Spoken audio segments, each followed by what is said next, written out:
The Lights Beneath Svalbard, Episode 6, The Glass Room Debrief. The documents I received about what happened after Station K-31's evacuation do not come from the station itself. They come from somewhere far more controlled, far more secretive, and, judging by the formatting, far more accustomed to containing disasters than preventing them. The sixth packet I received contained only one document, but it was thick. Nearly 40 pages of transcribed testimony, research notes, and redacted evaluations. It had been stapled together without a cover, as if torn from a larger report.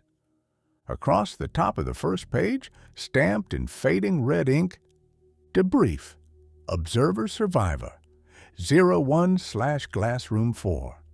Below that, location undisclosed, date withheld, classified level 5. The debrief transcript was divided into multiple sections: environmental assessment, psychological evaluation, incident chronology, and something labeled simply subjective impressions. That last section was almost entirely redacted. Only one survivor was interviewed in the glass room. Only one made it back from the observation team. His designation throughout the document was OS-01, no name, no identifying details. But from his vocabulary and technical fluency, I gathered he was either a seismic analyst or a systems technician.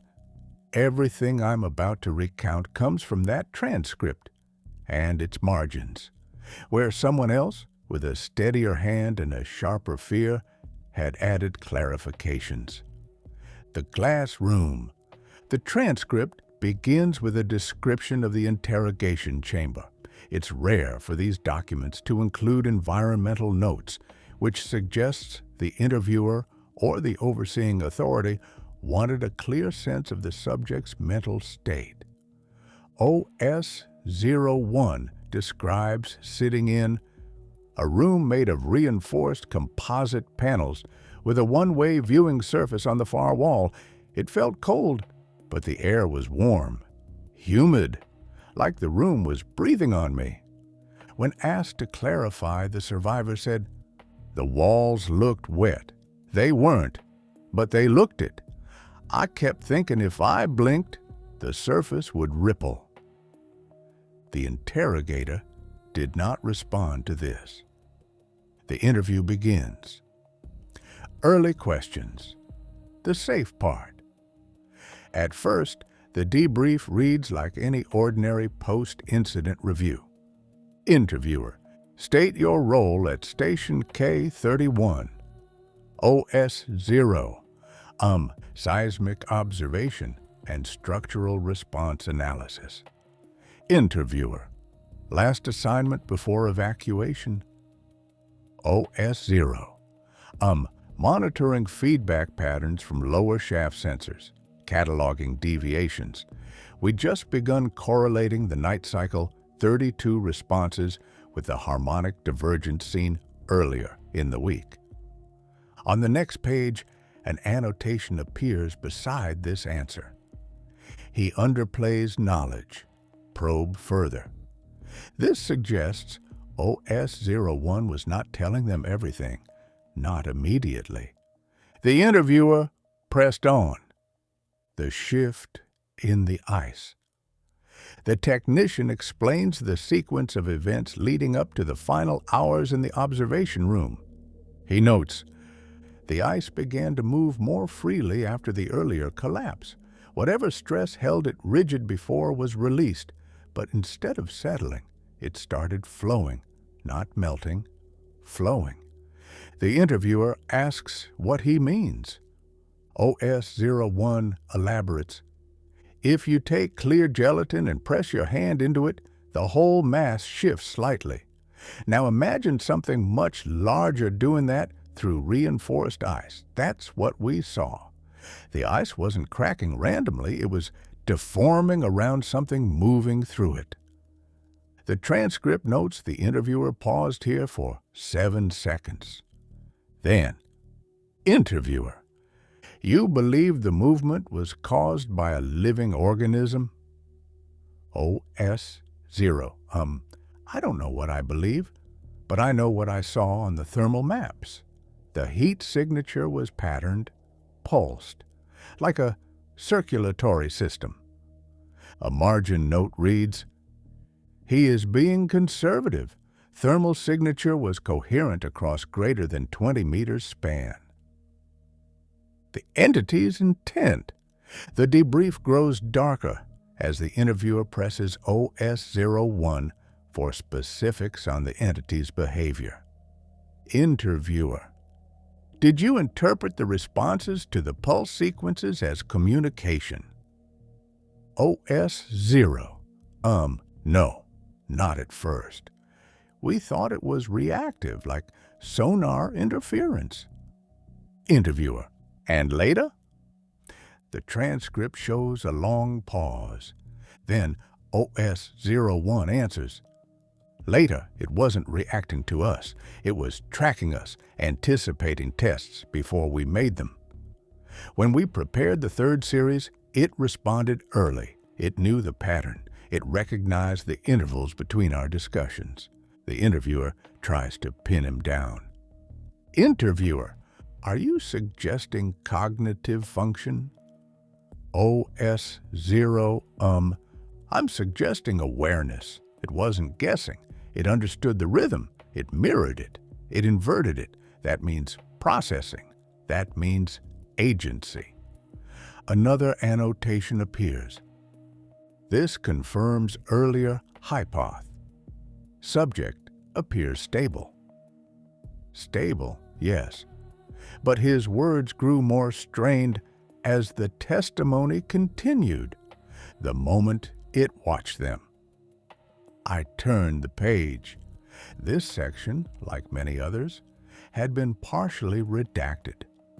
But what remained was chilling. The interviewer asked, "Interviewer, describe your final visual contact before evacuation." OS01 hesitated. The transcript marks the pause as extended. Then he said, "It was in the ice wall, not behind it, in it, like a shape suspended within a block of glass. The frost swirled around it. The blue light made it look like it had edges." Interviewer, edges. OS0, contours, hard to describe, like limbs, but not limbs, like something vertical, tall, distorted, but it was facing us. I couldn't see eyes, but I knew it was facing us. The transcript marks the interviewer shifting position. Interviewer, did the entity move? OS0, no. The ice moved around it. It stayed fixed. The ice rippled outward from its position like a fluid, then froze again. He tapped the table at this point, hard enough that the microphone picked it up. And it blinked. There is a silence. Interviewer, explain blink. OS0, the glow dimmed for a moment in two vertical slits, parallel, like something closing over a surface. Another annotation. Compare to NC32 acoustic pattern disruption. Then OS01 added a detail that turned my stomach. It didn't blink randomly, it blinked when I blinked. A long pause follows. What happened to the missing team? Next, the interviewer pressed him about the missing maintenance team. This part contains more redacted blocks than any other section, but the fragments that remain say enough. Interviewer, you stated earlier that you believe the missing team encountered the entity. What leads you to that conclusion? OS0, We tracked their radio beacons until they reached the base of the shaft. Then, there was a shift in the seismic readings. A void appeared where there shouldn't have been one. The interviewer asks, "Interviewer, collapse?" OS0, no, not collapse. Displacement. The mass moved inward, like something enveloped it. Interviewer, enveloped? OS0, like a fist closing around air. A note in the margin reads, "This matches Field Report C09. Lost crew unlikely to be recoverable." The entity leaves the ice. The final portion of the interview is where the transcript becomes most fragmented and most horrifying. The interviewer asks OS01 about the crew's final moments in the observation room, right before the last recorded seismic pulse. His answer appears uninterrupted. "We thought it was below us, but when the hum changed, everything vibrated upward, not from beneath, from above. The ceiling trembled. Frost fell like snow." Interviewer, "You're saying the entity was emerging?" OS0, no, I'm saying it was already out. Another pause. Interviewer, "Where?" OS01's answer is written in plain, unembellished text. In the walls, in the ceilings, in the corridors, anywhere there was ice. The distinction between inside and outside stopped mattering. It moved through the ice like current through wire. And then, more quietly, we were inside its body. The interviewer tries to regain control. Interviewer, describe the final seismic event. OS-01 responds, "It was a pulse, stronger than any before, but not from below. The sensors registered it above the station, something massive shifting weight." The interviewer asks, "Where exactly?" The survivor replies, "Surface level, moving south." The next line is entirely redacted, but the margin note is not, consistent with exfiltration trajectory. What the survivor saw last. Near the end of the transcript, the interviewer asks one final question. Interviewer, what is the last thing you remember before reaching the surface? OS01 answers without hesitation. The blue light leaving, like a ribbon pulling through the ice ahead of us. It wasn't fleeing, it was clearing a path. It didn't care about us anymore. Interviewer, why not? The answer is simple, too simple, because it was done with the station. The final page contains only one more line, not from the survivor, not from the interviewer. A supervisor's closing note. Recommend immediate containment protocols. Entity is mobile. Southward progression confirmed.